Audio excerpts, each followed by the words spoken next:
Brigadier doctor Mohanan Pillai പ്രതിരോധ വിദഗ്ധൻ കൂടെ ചേർന്നുകൊണ്ട്. ഡോക്ടർ മോഹനൻ പിള്ള, ഇപ്പോൾ കശ്മീരിലെ അന്തരീക്ഷം അത് ഏറെ ഒരു എന്താ പറയുക, നമ്മളെല്ലാവരുടെയും സാധാരണ ജനങ്ങളെപ്പോലും ആ അന്തരീക്ഷം, ഭീകരാന്തരീക്ഷം മനസ്സിൽ നിൽക്കുന്ന ഒരു സാഹചര്യമാണ്. അതുപോലെ തന്നെ ഇപ്പോൾ അവിടെയുള്ള ആളുകൾക്കിടയിലും വലിയ തരത്തിലുള്ള പരിശോധനകൾ തന്നെയാണ് പോലീസും എൻഐയും എല്ലാം നടത്തിക്കൊണ്ടിരിക്കുന്നത്. ഭീകരരെ സഹായിക്കുന്നവർക്കെതിരെ നടപടികൾ കടുപ്പിക്കുന്ന ഒരു സാഹചര്യം പോലുമുണ്ട്. 2800 പേരെയാണ് നിലവിൽ കസ്റ്റഡിയിൽ എടുത്തതെന്നാണ് അറിയാൻ സാധിക്കുന്നത്. അപ്പോൾ ഒരു 90% ആളുകൾക്കിടയിലേക്കും അവിടെ ഒരു കശ്മീരിലെ ഒരു അന്വേഷണം വ്യാപിക്കാനുള്ള ഒരു സാധ്യതയില്ലേ? ഇത് ഇന്നോ ഇന്നലെയോ തുടങ്ങിയതായിരിക്കില്ലല്ലോ ഈ ഒരു ബന്ധം. ഇതിന് എങ്ങനെയായിരിക്കും നമുക്കൊരു കൃത്യമായ ഒരു രീതിയിൽ അടച്ചുപൂട്ടാൻ പറ്റുക? അവിടുത്തെ ഒരു കശ്മീരിലെ അന്തരീക്ഷം, ഇപ്പോഴത്തെ ഒരു സ്ഥിതി നമുക്ക് എങ്ങനെ നോക്കിക്കാണാം? വളരെ റിയലിസ്റ്റിക് ആയിട്ടുള്ള ഒരു ക്വസ്റ്റ്യൻ ആണ്. കാരണം ഞാൻ സിനൂസിൽ ഐ തിങ്ക് പഹൽഗാം അറ്റാക്ക് കഴിഞ്ഞു 2 days കഴിഞ്ഞതിന് ശേഷം എന്റെ ആദ്യത്തെ ബൈറ്റ് ഒന്ന് റീകളക്ട് ചെയ്യുവാണെങ്കിൽ, ആ സമയത്ത് ഇവിടെ എല്ലാവരും മാസീവ് പ്രൊപഗണ്ടയായിരുന്നു. കാശ്മീരികളെല്ലാം ഇന്ത്യയോടൊപ്പം അവരൊരു ധർണ നടത്തി, അല്ലെങ്കിൽ ജാഥ നടത്തി, അല്ലെങ്കിൽ ഒന്നിച്ച് സൈന്യത്തിന് ജയ് വിളിച്ചു. അവര് കാശ്മീർ ജനതയുടെ ഹൃദയം ഇന്ത്യൻ ജനതയോടൊപ്പമാണ് എന്നൊക്കെ പറഞ്ഞപ്പോൾ ഞാൻ ആദ്യം മുതൽ തന്നെ പറഞ്ഞ ബുൾഷിറ്റ്, ലോക്കൽ സപ്പോർട്ട് ഒരു കാരണവശാലും കിട്ടില്ല എന്ന് പറയും.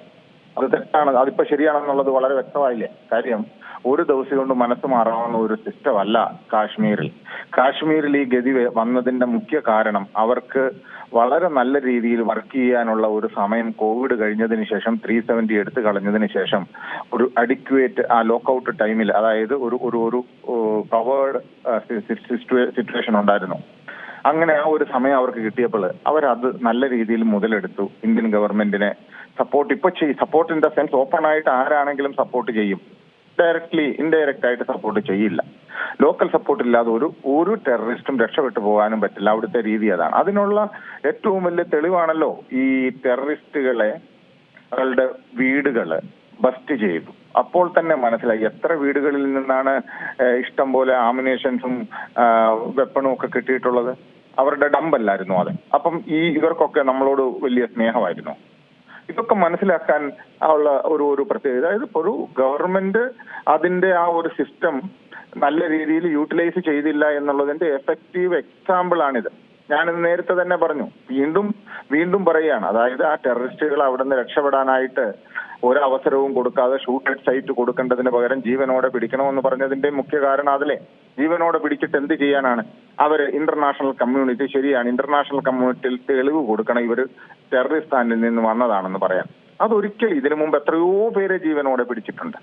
പിടിച്ചതിന് ശേഷം ഒരു ടെററിസ്റ്റ് ഓണപ്പ് ചെയ്യില്ല ഞങ്ങള് ടെററിസ്ഥാനിലെയാണ്, അല്ലെങ്കിൽ അഫ്ഗാനിസ്ഥാനിലെയാണ്, അല്ലെങ്കിൽ വേറെ ഏതെങ്കിലും ഇസ്ലാമിക് കൺട്രിയിലെയാണെന്ന് ഒരിക്കലും പറയില്ല. അവർക്ക് കൊടുത്തിരിക്കുന്ന ട്രെയിനിങ് പറയേണ്ടത് അവര് കാശ്മീരികളാണെന്ന് മാത്രമേ പറയുള്ളൂ, ആരെ പിടിച്ചാലും. അപ്പൊ ആ ഒരു അറ്റംപ്റ്റ് ഇല്ല. അപ്പൊ ജീവനോടെ പിടിക്കണമെന്നും പറഞ്ഞുള്ള ആ ഒരു ട്രേസ് ഔട്ടിലാണ് നമുക്ക് ആ അവസരം നഷ്ടപ്പെട്ടതെന്നാണ് എനിക്ക് പറയുവാനുള്ളത്. അതുപോലെ തന്നെ ലോക്കൽ സപ്പോർട്ട് ഇപ്പോഴും ഒരു ദിവസം കൊണ്ടോ 2 ദിവസം കൊണ്ടോ മാറുന്നതല്ല ഈ ലോക്കൽ സപ്പോർട്ട് എന്ന് പറയുന്നത്. ഒന്ന് ത്രെട്ട്, ഭയപ്പാടുണ്ട്. കാര്യം ടെററിസ്റ്റുകളെ സംബന്ധിച്ചിടത്തോളം അവർക്ക് വേറൊന്നും നോക്കാനില്ല. ഷൂട്ട് ചെയ്യുക, അല്ലെങ്കിൽ ആൾക്കാരെ ഭയപ്പാടോടുകൂടി സ്വന്തം വലയിൽ വെക്കുക. രണ്ടാമത് ജിഹാദ്, അല്ലെങ്കിൽ റിലീജിയസ് ബേസിൽ ആൾക്കാരെ മുതലെടുക്കുക. ഈ 2 കാര്യങ്ങളാണ് അവിടെ ബേസിക്കലി നടക്കുന്നത്. അവിടെ ഈ ഒരു സംഭവം വരുമ്പോൾ കാര്യം എന്താണ് ശരിക്കും നിങ്ങളൊന്ന് മനസ്സിലാക്കണം. വർഷങ്ങളായിട്ട് 90കൾ മുതൽ ഇങ്ങോട്ട് നടന്നുകൊണ്ടിരിക്കുന്നത്, ടെററിസ്ഥാനിൽ ഒരു ആളുണ്ടെങ്കിൽ ആ വീട്ടിലെ ആളിന് ഭയങ്കര സന്തോഷത്തോടെയാണ്, ഉദാഹരണത്തിന് അതിന്റെ മാതാപിതാക്കളോട് ചോദിച്ചാൽ ആ മകൻ എവിടെയാണ്, സുഹൈർ എവിടെയാണ് എന്ന് ചോദിച്ചാൽ, അവൻ ജിഹാദിന് പോയിരിക്കുകയാണ്, കാശ്മീരിലാണ്. അതായത് ഇവിടെ നിന്നൊരാള് അമേരിക്കയിലോ ഇംഗ്ലണ്ടിലോ ജോലിക്ക് പോയി എന്ന് പറയുന്നതിനേക്കാളും കൂടുതൽ അഭിമാനത്തോടെയാണ് പറയുന്നത് അവർ ജിഹാദിന് പോയിരിക്കുകയാണെന്ന് പറയുന്നത്. അതൊരു അഭിമാനമായിട്ടാണ് അവർ കാണുന്നത്. അതിന് വേറൊരു കാരണം കൂടിയുണ്ട്. കാര്യം ഈ ടെററിസ്ഥാൻ ഗവൺമെന്റ് ഈ ജിഹാദികൾക്ക് സാലറി കൊടുക്കുന്നുണ്ട്. ശമ്പളം വീട്ടിൽ ആളുണ്ടെങ്കിലും ഇല്ലെങ്കിലും മാതാപിതാക്കൾക്ക് ISIയുടെ ഡയറക്ഷനിൽ അവർ സാലറി കൊടുക്കുന്നുണ്ട്. അപ്പം അത് ഒരു പാരലൽ മിലിറ്ററിയാണ്. ഞാൻ ആദ്യം മുതലേ പറയുന്നുണ്ട്, ഈ ടെററിസ്ഥാന്റെ ഒരു ഓക്സിലറി ഫോഴ്സ് ആണ് ടെററിസ്റ്റ് എന്ന് പറയാം. ഈ ഇന്ത്യയും ടെററിസ്ഥാനും തമ്മിൽ ഒരു യുദ്ധം ഉണ്ടായിക്കഴിഞ്ഞാൽ നമുക്ക് ഒരു പക്ഷേ ഡയറക്റ്റ് ഫൈറ്റിൽ 1-2 ഫൈറ്റിൽ മേ ബി നമുക്ക് നഷ്ടപ്പെടുന്നത് ജവാന്മാരായിരിക്കാം. നമ്മളുടെ സ്വന്തം പ്രാണന് തുല്യമുള്ള ജവാന്മാരായിരിക്കാം, ദേശസ്നേഹികൾ. അവർക്ക് നഷ്ടപ്പെടുന്നത് മാക്സിമം തീവ്രവാദികളാണ്. അവർ തീവ്രവാദികളെ മുന്നോട്ട് നിന്ന് അവരുടെ മിലിറ്ററി ട്രെയിനിങ്ങും കൊടുത്ത് അവർക്ക് ആ ഒരു പ്ലസ് പോയിന്റ് ഉണ്ട്. അവർക്ക് അധികം ദുഃഖിക്കാനില്ല. അത് ജിഹാദിന് വേണ്ടിയുള്ള പോരാട്ടം എന്ന രീതിയിലാണ് വരുന്നത്. അപ്പൊ ഇത് രണ്ടും കൂടാണ് നമ്മൾ ശരിക്കും കമ്പയർ ചെയ്യേണ്ടത്. ആ ഒരു രീതിയിൽ ഗവൺമെന്റൽ മെഷീനറി എല്ലാ രീതിയിലും ഇന്ത്യൻ ഗവൺമെന്റ് ജമ്മു ആൻഡ് കാശ്മീരിൽ എടുക്കുന്നുണ്ട് എന്നുള്ളതിനകത്ത് സംശയമൊന്നുമില്ല. പക്ഷേ റൂട്ട് കോസ് കണ്ടുപിടിച്ച് അവിടെ കറക്ഷൻ കൊടുക്കേണ്ടതിന് പകരം കോസ്മെറ്റിക് സർജറിയിൽ വിശ്വസിക്കുന്നത് കൊണ്ടാണ് ഈ പ്രശ്നങ്ങളെല്ലാം ഉണ്ടായതെന്നാണ് എനിക്ക് പറയാനുള്ളത്. കാരണം ആ ഒരു രീതിയിൽ കാര്യം മെയിൻ ആയിട്ടുള്ള അവരുടെ ഇൻഫിൽട്രേഷൻ റൂട്ട് ക്ലോസ് ചെയ്ത് വഴി അടച്ചു കഴിഞ്ഞാൽ പിന്നെ വരില്ലല്ലോ. അത് കഴിഞ്ഞതിന് ശേഷം മാത്രം ബാക്കിയുള്ള സ്റ്റെപ്പിലോട്ട് പോകുന്നു.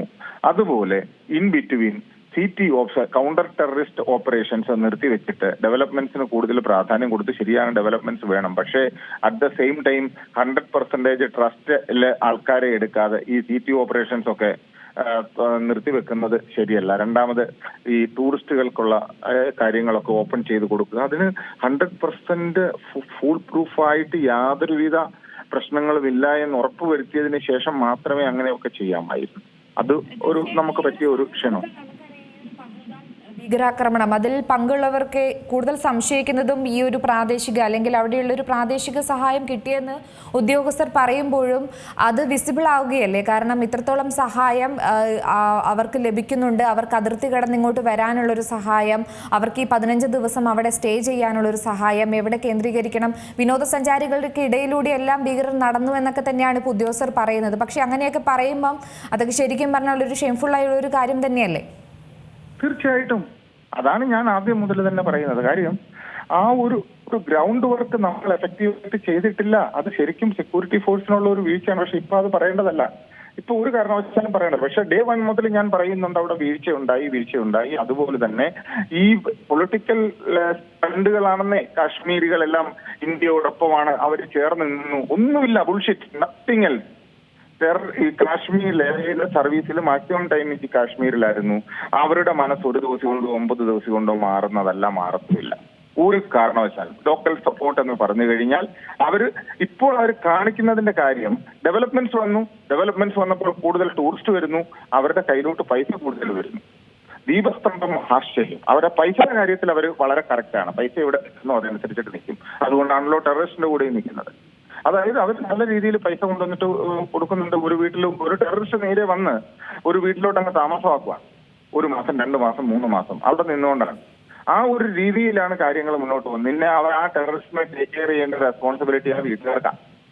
അതുകൊണ്ട് ആ ഒരു രീതിയിൽ അവർക്ക് ഇൻ ആൻഡ് ഔട്ട്, അതായത് എനിക്കറിയാൻ വയ്യാത്ത ഒരു സ്ഥലത്ത് വന്ന് എനിക്ക് ഓപ്പറേറ്റ് ചെയ്യാൻ പറ്റില്ല ഒരു കാരണവശാലും സപ്പോർട്ടില്ലാതെ. എനിക്ക് ഡയറക്ഷൻസ് അറിയില്ല, ലൊക്കേഷൻസ് അറിയില്ല, ജോഗ്രഫിക്കൽ ലൊക്കേഷൻസ് അറിയില്ല, ഒന്നുമില്ല. എനിക്ക് അവിടുത്തെ ഒരാളിന്റെ സഹായം ഇല്ലാതെ ഒരു കാരണവശാലും ഈ ജമ്മു ആൻഡ് കാശ്മീർ കാശ്മീരി ടെററിസ്റ്റുകളല്ല, ബീറ്റ് നക്സലൈറ്റ്, ബീറ്റ് എനിവേർ എവിടെയാണെങ്കിൽ പോലും നമുക്കറിയാൻ വയ്യാത്ത ഒരു സ്ഥലത്ത് അൺനോൺ ഗ്രൗണ്ടിൽ ഓപ്പറേറ്റ് ചെയ്യണമെങ്കിൽ ഗൈഡൻസ് ഈസ് മസ്റ്റ്. അതില്ലാതെ പറ്റില്ല. ഭീകരനാണെങ്കിലും അവിടെ ഒരു ഷോപ്പൊക്കെ തുറന്നു, വിനോദസഞ്ചാരികൾക്കിടയിലൂടെയൊക്കെ ഷോപ്പൊക്കെ തുറന്ന് നടക്കുകയായിരുന്നു. അത് നമ്മൾ കഴിഞ്ഞ ദിവസങ്ങളിൽ ഒരു വീഡിയോ പ്രചരിച്ചിരുന്നു. ഒരു സിപ്പ് ലൈനിൽ കൂടെ ആള് സഞ്ചരിക്കുമ്പോൾ അതിന് തൊട്ടുപുറകിലുള്ള ആളത് നിയന്ത്രിച്ച ആള് ചില ഈ ഒരു വെടിയൊച്ച കേൾക്കുമ്പോൾ ചില മന്ത്രോച്ചാരണങ്ങളൊക്കെ പറയുന്നു, പാകിസ്ഥാൻ ആ ഒരു രീതിയിലൊക്കെ പറഞ്ഞു പോകുന്നതൊക്കെ നമ്മൾ കണ്ടിരുന്നു. അതൊക്കെ വലിയൊരു സുരക്ഷാ വീഴ്ച അവിടെ തുടരുന്നുണ്ട് എന്നുള്ളത് ഉറപ്പിക്കുന്ന കാര്യങ്ങൾ തന്നെയല്ലേ? ഉറപ്പായിട്ടും. കാരണം വെച്ച് കഴിഞ്ഞാൽ കോർഡിനേഷനിലുണ്ടായ പിഴവാണത്. കാരണം വെച്ച് കഴിഞ്ഞാൽ ആ ഏരിയ ആരുടെ കയ്യിലാണ് എന്താണെന്നുള്ളത് നമ്മൾ കൃത്യമായിട്ട് അറിയേണ്ടതാണ്. അത് JNK പോലീസിന്റെ കയ്യിലാണോ, CRPFന്റെ കയ്യിലാണോ, അതോ ഇനി അവിടെയുള്ള രാഷ്ട്രീയ റൈഫിൾ സെക്ടറിന്റെ കയ്യിലാണോ, ഒന്നും നമുക്ക് കൃത്യമായിട്ട് അറിയില്ല. അതിനെക്കുറിച്ചിട്ടൊന്നും പറയുന്നില്ല. പക്ഷെ ഒരു കാര്യം വളരെ സ്പഷ്ടമാണ്. 100% ലാക്സിറ്റി ഉണ്ടായി എന്നുള്ള കാര്യത്തിൽ യാതൊരുവിധ ഒരു സംശയവുമില്ല. അതുപോലെ ഈ സമയത്ത് തന്നെ അതായത് പ്രൈം മിനിസ്റ്റർ പറയുന്ന യുദ്ധം ഉണ്ടാവും, അല്ലെങ്കിൽ അത് ആ ഒരു രീതിയിൽ വാർമോങ്കറിങ് നടന്നു കഴിഞ്ഞപ്പോൾ ഡിഫൻസ് ഫോഴ്സസിന് പ്രിപ്പറേഷനുള്ള സമയം കൊടുത്തിരിക്കും. അപ്പം naturally all the unit deployed ചെയ്യർ അവർ വാറിന് വേണ്ടിയുള്ള ടെററിസ്ഥാനുമായിട്ടുള്ള വാറിന് വേണ്ടിയുള്ള പ്രിപ്പറേഷൻസ് നടക്കുന്നത്. അപ്പോൾ ഈ ടെററിസ്റ്റിന്റെ നാബ് ചെയ്യാനോ ടെററിസ്റ്റിന്റെ പുറകിനുള്ള ആ ഒരു ഓപ്പറേഷന് വേണ്ടിയിട്ട് ഒരു സമയത്തിന്റെ ആ ഒരു പരിമിതി അല്ലെങ്കിൽ കോർഡിനേഷൻ വെച്ചിട്ട് അത് പറ്റില്ല, കുറവാണ്. അപ്പൊ ഇത് രണ്ടും കൂടി മൾട്ടി ടാസ്ക് ഒരു പ്രശ്നമാണ്. രണ്ടാമത് മാൻ പവർ എഫിഷ്യൻസി ഇവിടെ പ്രശ്നം വരും. കാര്യം പുതിയതായിട്ടുള്ള അഗ്നിവീറുകളൊക്കെ ചെല്ലുമ്പോൾ 4 വർഷം അല്ലെ 5 വർഷം മാത്രം സർവീസ് ഉള്ള എക്സ്പീരിയൻസ് അത്രേ ഉണ്ടോ എന്ന് അറിയാത്ത അവരൊക്കെ ചെല്ലുമ്പോഴത്തേക്ക് അതിൻ്റെതായിട്ടുള്ള മാൻ പവറിന്റെ ഇൻഎഫിഷ്യൻസി അവിടെ നമുക്ക് കാണാൻ പറ്റും. അതുണ്ടാവും, അത് നമ്മൾ അംഗീകരിച്ചേ പറ്റുള്ളൂ, what ever it may be. അപ്പൊ ഇങ്ങനെയുള്ള പ്രശ്നങ്ങളെല്ലാം ഉണ്ടാകുമ്പോൾ നമ്മൾ അതിനെ ഫേസ് ചെയ്യണം. പക്ഷെ ഇപ്പൊ ഇനി നടക്കാൻ പോകുന്നത് എന്തെന്ന് ചോദിച്ചു കഴിഞ്ഞാൽ, നിങ്ങൾ ചോദിച്ചത് കൊണ്ട് ഞാൻ പറയാണ്, കാര്യം ടെററിസ്റ്റാനുമായിട്ട് നമ്മൾ ഒരു കാരണവശാലും അവർ നമ്മളൊരു മുക്കാബല ഫേസ് ടു ഫേസ് നല്ല രീതിയിലല്ല. അവരൊരു കാരണവശാലും ലോങ് ടൈമിൽ അവർക്ക് ഒരു കാരണവശാലും വിജയിക്കാൻ പറ്റില്ല. പക്ഷേ അവരുടെ സ്ട്രാറ്റജി എന്ന് പറഞ്ഞു കഴിഞ്ഞാൽ അവരുടെ ജിഹാദി ജനറലും കൂടി ചേർന്നിട്ട് അവർ വളരെ ശക്തമായ ഒരു പ്ലാൻ ഉണ്ടാക്കിയിരിക്കുകയാണ്. ഇനിഷ്യലി ഇന്ത്യക്ക് നല്ല രീതിയിൽ ഒരു തിരിച്ചടി, അതായത് എന്തെങ്കിലും ഒരു പ്രൊവോക്കേഷൻ ഉണ്ടാക്കി വളരെ നല്ല രീതിയിൽ കൂടുതൽ കാഷ്വാലിറ്റി ഇൻഫ്ലിക്റ്റ് ചെയ്യുക. ഫോർ എക്സാമ്പിൾ, ഇപ്പം ബാറ്റിൽ തുടങ്ങി അല്ലെ ആക്ഷൻ തുടങ്ങിയാൽ അവർ കുറച്ച് മിസൈലുകൾ പല ഡയറക്ഷനുകളിൽ താമസം കൂടുതലുള്ള, അവർക്കൊരു നൈതികത ഇല്ല യുദ്ധത്തില്. അപ്പം സിവിലിയൻസ് കൂടുതലുള്ള സ്ഥലത്തോട്ട് ബോംബാർഡ്മെന്റ് നടത്തി കഴിഞ്ഞാൽ, മിസൈൽ ഇട്ട് കഴിഞ്ഞാൽ മേ ബി ജമ്മുവിലോ അല്ലെങ്കിൽ പഞ്ചാബ് ബോർഡർ വില്ലേജുകളിലോ അതുമല്ല എങ്കിൽ ഗുജറാത്തിലോ അങ്ങനെയുള്ള സ്ഥലങ്ങളിലോട്ട് ഇത് ഇട്ട് കഴിഞ്ഞാൽ കാഷ്വാലിറ്റി നമുക്ക് സ്വാഭാവികമായിട്ടും പ്രതീക്ഷിക്കാം. എന്തൊക്കെ സൈറൺ കൊടുത്താലും പ്രിക്കോഷൻസ് എടുത്താലും ബട്ട് കാഷ്വാലിറ്റി ഉണ്ടാവാം. അപ്പം അവർ ഇനിഷ്യലി ഒരു 1 വീക്ക് അല്ലെ 2-3 ഡേയ്സിൽ മാക്സിമം കാഷ്വാലിറ്റി ഇൻഫ്ലിക്റ്റ് ചെയ്തിട്ട് നമ്മളും തിരിച്ചടിക്കും. ഓഫ് കോഴ്സ് അതിന്റെ 10 ഇരട്ടി അവിടെയും കാഷ്വാലിറ്റി ഉണ്ടാവും. പക്ഷെ നമ്മുടെ മെയിൻ ആയിട്ടുള്ള ഫോക്കസ് ടെററിസ്റ്റുകളെ ആയിരിക്കും. നമ്മൾ പാകിസ്ഥാനി അല്ലെ ടെററിസ്ഥാനിലെ സിവിലിയൻസിനെ ടാർഗറ്റ് ചെയ്യുന്നത് വളരെ കുറവാണ്. കാരണം എന്താണെന്ന് വെച്ച് കഴിഞ്ഞാൽ നമ്മുടെ യുദ്ധനീതി അതല്ല. അപ്പം ആ ടെററിസ്റ്റുകളെ നമ്മൾ എയിം ചെയ്യുമ്പോൾ തീർച്ചയായിട്ടും ഈ ഒരു ബാലൻസ്ഡ് അപ്രോച്ചിൽ ഒരു യുദ്ധം തുടങ്ങി ഒരു 2-3 ആഴ്ച കഴിയുമ്പോഴേക്കും അല്ലെങ്കിൽ അറ്റ് ദി ഏർലിയസ്റ്റ് തന്നെ ഇന്റർനാഷണൽ കമ്മ്യൂണിറ്റിയുടെ ഒരു ഇന്റർവെൻഷൻ ഉണ്ടായി യുദ്ധത്തിൽ നിന്ന് 2 രാജ്യങ്ങളെയും ഒരു സീഫയർ ഉണ്ടാകും എന്ന് അവർ വിശ്വസിക്കുന്നു. അപ്പം ആ ഒരു രീതിയിൽ അവർ മാക്സിമം ഹെവി കാഷ്വാലിറ്റി ഇൻഫ്ലിക്ട് ചെയ്യാനുള്ള ഒരു പ്രോസസ്സിൽ അവർ വിശ്വസിക്കുള്ളൂ. ആ ഒരു രീതിയാണ് ഞാൻ വിഷ്വലൈസ് ചെയ്യുന്നത്. അവരുടെ സ്ട്രാറ്റജിയും അതാണ്. ഒരു വാർ മോങ്കറിങ് നടത്തി നല്ല രീതിയിൽ ഒരു കാര്യങ്ങൾ. പക്ഷെ ആ ഒരു രീതിയിലോട്ട് നമ്മൾ ഇനിയിപ്പോ ഒരു സീഫയറിലോട്ട് പോകും. അവർ ഇന്റർനാഷണൽ കമ്മ്യൂണിറ്റി വെക്കുന്ന കണ്ടീഷൻസ് ഒന്നും നമ്മൾ ഫുൾഫില്ല് ചെയ്യില്ല.